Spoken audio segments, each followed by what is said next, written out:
வெற்றியின் தேவ சபை போதகர் ரெவரண்ட் எஸ். சார்ல்ஸ் அவர்கள் ஆத்ம பாரம் நிறைந்த ஒரு தேவ மனிதர். அவர்கள் வெளியிட்டுள்ள அப்பா அப்பா ஏசப்பா என்ற பாடல் மிகுந்த ஒரு தேவ பிரசன்னத்தையும் மகிமையும் கொண்டு வருகிற பாடல்.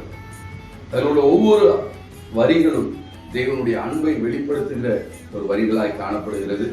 இந்த பாடலை கேட்டு லட்சக்கணக்கான பேர் ஆசீர்வதிக்கப்பட ஆண்டவர் கிருபை செய்வாராக. ஒரு நிமிடம் கூட நாம் ஜெபிப்போம். பரலோகத்தின் தேவனே, உமக்கு நன்றி அப்பா. கிருபைகளையும் வரங்களையும் கொடுக்கிற தேவன் நீர்.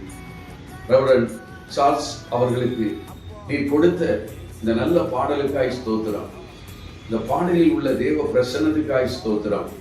இந்த பாடலில் எழுதப்பட்டிருக்கிற அற்புதமான வரிகளுக்காய், அனுபவபூர்வமான வார்த்தைகளுக்காய் ஸ்தோத்திரம். இந்த பாடல் கேட்கிற ஒவ்வொரு உள்ளங்களையும் தொடவும், இது நிமித்தம் அநேக ஆயிரங்கள் லட்சங்கள் ஆசீர்வதிக்கப்படவும் இயேசுவின் நாமத்தில் நான் ஜெபிக்கிறேன் நல்ல பிதாவே. ஆமென்.